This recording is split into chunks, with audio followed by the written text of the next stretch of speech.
So are we all here? Yes. Okay. All the members. All right, I think we're ready to call the meeting to order, and the time is 2:36. Okay, so our attendance has been taken. Yeah, if I may, Okay. Madam Chair, just for, it's a procedural thing, given the Open Meetings Act, and that since Mr. Burrell is joining through the audio and video conference, which the Open Meetings Act allows, as long as the majority of the voting members would allow Mr. John Burrell to attend the meeting, by this means, due to family or other emergency, as one of the provisions allowed by the Open Meetings Act, if the chair and Mr. Peter is okay, and for the records, that's noted. And so officially, Mr. Burrell can join and be, could vote on the agenda item, just on the procedure. Yeah, and for the since we have newer members for different roles, and I know it's John, are you okay? Because they echo. Yeah. Okay.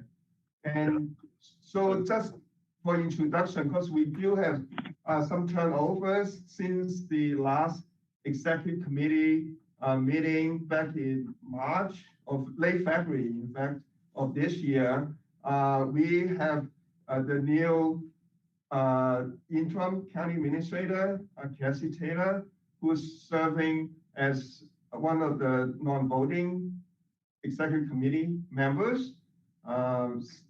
And then also Mr. John Burrell, who's been elected as the vice chairperson of the Regional Planning Commission just like a month ago. And so that's why he's joining us. And then also that's in terms of the kind of turnovers and changes on the executive committee level with voting and non-voting members. And just on the staff level, we also have some turnovers and some new members. We have Katie Machine, right? And she is our new office manager, executive assistant, succeeding Melissa. And Katie just joined us about 2 weeks ago. Is her first meeting with us. And then we have our ISU fellow from the Stevenson Center, and she's waving in the back. And she's Cassidy Kramer, and she just started just a few days ago. And so with that, those changes, just so that we know who we are. And as you all know, Bart, who's the designated person on behalf of the Regional Planning Commission representatives as well. So everybody knows everybody, I suppose. Just want to get it out of the way. I'll give her back to you.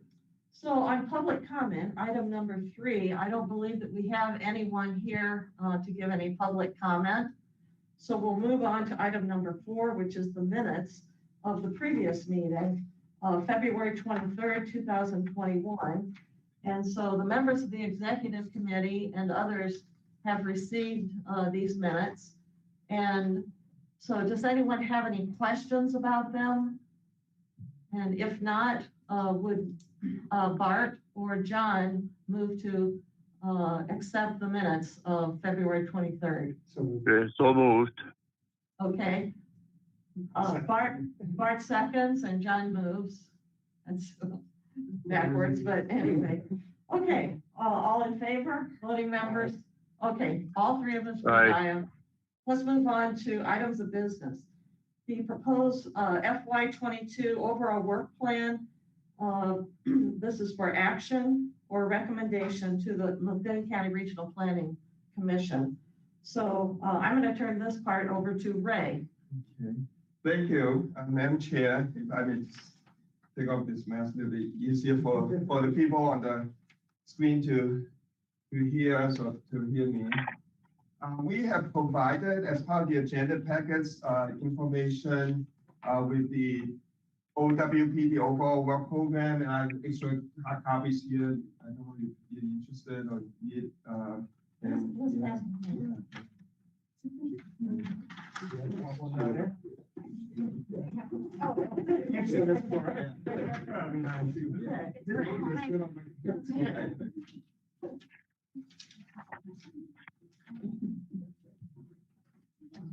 So what we provide, that is the actual program, is about, I think, about 20 some pages, and then a table, kind of a summary of all the details in terms of revenues and also the expenditures, and also a chart, a pie chart indicating revenue resources. And it's just for the sake of the background, as some of you may know, but some of you maybe because of the changes. So every year, MCRPC, the Regional Planning Commission, we kind of work with 5 different fiscal years, from the federal, the state, the county, and city, as well as the town, because of different funding sources. And the 2 main ones are the Unified Work Program, basically dealing with transportation related funding and programming with IDOT, Illinois Department of Transportation. And that usually is taken care because of the state fiscal year that starts in July. And usually that's taken care of by June. So in this particular case for the UWP, that was approved by the Transportation Policy Committee back in June of this year for this upcoming FY 2022 budget. And that's just for the portion of the state transportation programs and other transportation related programs. And that was done.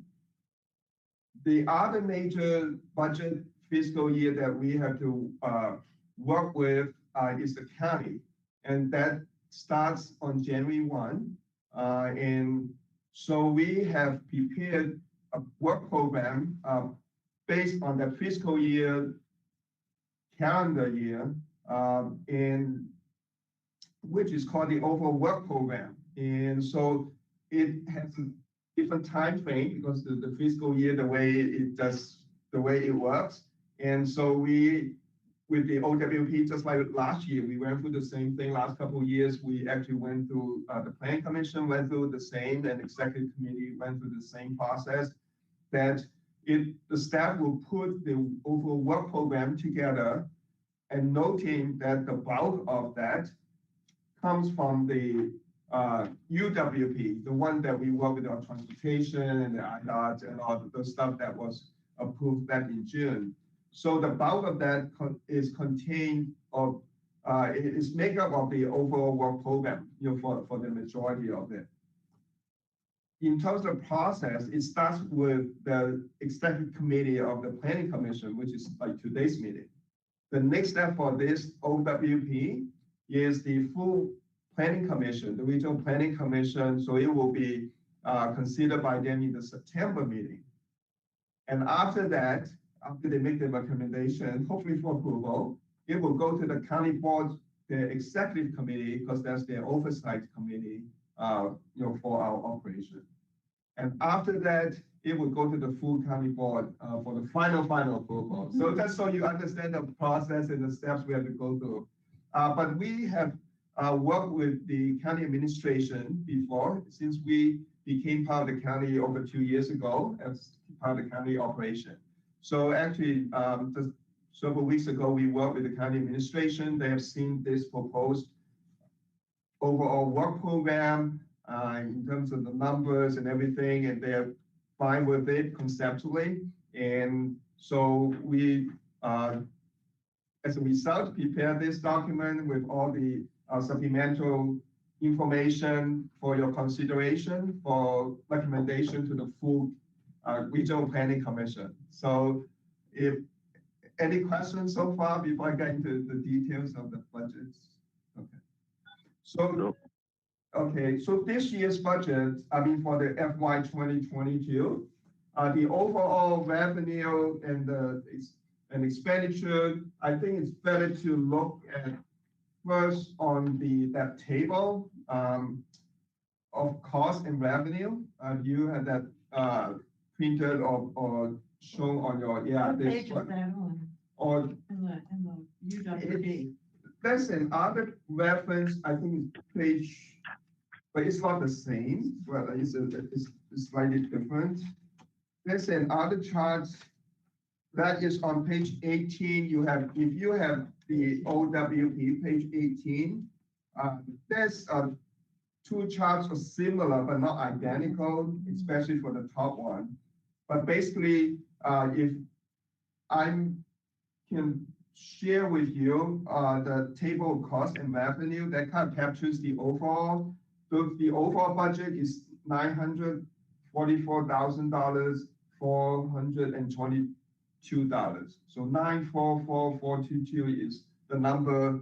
If you would pay attention to, that's the overall revenue and also the expenditure. And we broke that down by work elements and that are detailed in the work program. And if you can see, it's kind of self-explanatory, but if you would note those columns that are highlighted in green with the headings, those are the ones that were part of the UWP, but just the main, what we call the 3C IDOT budget, if you will.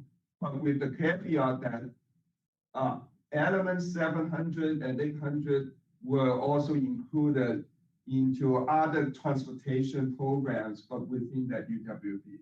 It's complicated, but I try to make it as simple as possible. But with the OWP, the one that we are considering today, we have added columns for work elements 200 and 210. Primarily, that's the difference between this and the other. And so this is kind of the overall work program plus the budget with all the expenditures, proposed expenditures and revenue sources. So going to the chart 2.1, that basically shows the revenue sources by the funding. We have got three primary sources of funding, if you will. One is the federal and the federal government, the FTA, the Federal Transit Administration, and the FHWA, Federal Highways Administration. And then we also have the state funding. They have the human service transportation planning program, and also other state funding, state metro planning. And then the third major source is what we call local, but we lump everything from the contributions from the county, city, and the town, as well as Connect Transit through technical assistance agreement. And we have some local matches from town normal on a specific project. And we have income or revenues through the CDBG grant as some recipients from the city and also the town. And so and also this year we have to utilize some of the reserve funding of the Regional Planning Commission. So all of those make up of the 944,422 number. And so hopefully the pie chart and also the table kind of give you a good overview of the different ways to get the money and to spend the money. And as you all know, our operations basically grant funded and also with the local contributions, which we appreciate. And any questions? We'll try to answer. Ray, how much fluctuation do we have in this pie chart? Does the federal usually stay fairly percentage-wise, fairly similar to that year in and year out, or? For the federal, I have compared to last year. and Jen could also feel free to add to it. It fluctuates depending on the grant, on the type of grant. Like last year, not last year, but we try to look for a good number. Okay. In a nutshell, the difference Yeah. between last year and this year is in terms of the federal dollars, Mhm. is in the. Can state- everyone hear Jennifer? Probably not. Okay. Sorry. Way at the other end of the room. The difference between last year and this year is what is now our current fiscal year 22 for the state, but will come in January for the county, is that last year we had two state planning and research grants, which sounds like they're state money, but in fact they're federal. We spent one down for the Vision Zero Go Safe project, so it's gone. And we still have $80,000 in federal dollars for the PASER project we've talked about so much, which is underway from the town of Normal. And there's also a match for that from the town, 20% of the overall total. The one thing that's relatively constant, because it's based on the federal allocation for the MPO projects, the ones that fit into our 3C agreement. And that's the state metro planning dollars, and it sort of hovers in the mid 90,000 range. That hasn't changed much. And so the allocation for our 3C projects, the 5 that are shown in green in the chart, that doesn't vary very much. We're kind of hopeful that next year, if the infrastructure funding goes through, that there'll be a little extra slice there that we can do some things with. And then again, if next year we have other grants that pop into place, we'll add those in, for the most part, probably using that state planning and research category or our work element 800, because it's set up so that it's more flexible and we can add new funding in there so it doesn't disturb the 3C projects. Clear as mud, sorry about that. No, but it's very project-based, and every year, your grants are gonna be tied to specific projects, which will make the amount fluctuate for each of the different pieces of pie. Right, Correct. and the pie section that has to do with our MPO program is pretty stable, as is the match coming from the state. Right. Otherwise, it can be all over. Yeah, just for the sake of comparison, last year, the number was 376,859, and this year is like 377. So this is really a tad, really a slight difference between last year's and this year's in terms of federal. Oh, Ray, I have a question. Yeah. On indirect costs, there's a note here on page 17. And I always think it's important to explain what indirect costs means. Yeah, it's something, and I'll have Jen to speak on this, because before my time, it was something that worked out between IDOT and us, really to make our life easier when we do all these complicated calculations in terms of budget and the salary and the fringe benefit. And so I'll let Jen to speak to that.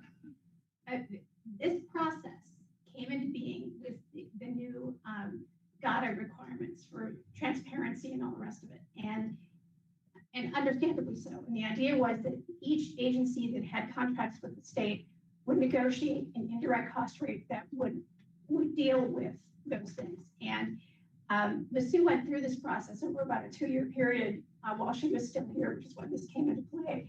And it was a nightmare because we could not get them she hired an accountant, we had somebody sit down and go through the whole process, and we turned it over to the state and said, here's our indirect cost plan, proposal. It's not that they rejected it, they didn't. They just never gave us an answer. So after a couple of years of that, there's another option, which is to simply not claim indirect rate costs.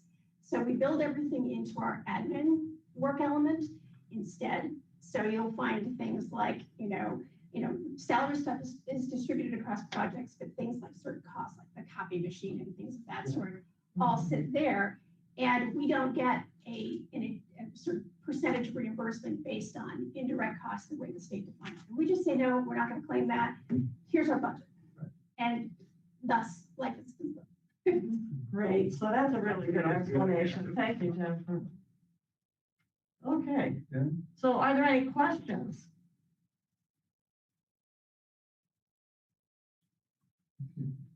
Okay, well, hearing none, do we move to a vote? Yeah, you vote for recommendation to the full commission. Okay, I'm gonna ask for a recommendation from one of the members. Okay, would you, recommend that we move that forward? Okay, I recommend the proposed moving forward the FY 2022 overall work plan to the MCRPC. board. Okay, is there a second to that? I'll second the motion. Okay, That's the All the- recommendation for approval. okay. So, all executive committee members in favor, raise your hand or say aye. All right, thank you. So Aye. that passes unanimously. Are there any, questions, in any other, regard today by any of the participants? Okay, hearing none, I'm gonna call an adjournment to the meeting. Would you like to move to adjourn, Mark? Mark moves to adjourn. Do you second, John? Yes, I second. Okay, all in favor? Aye. Aye. All right, meeting's over. Thank you very much, everyone. Bye, John. Take care. Thank you. Thank you. Sorry I couldn't be there in person. Oh, us too. We would have liked to see you here, but I'm glad you're in Canada with your family. Yeah. Okay. You take care. Have a great Yep. Thank trip. you. Bye. Thank you. Bye all.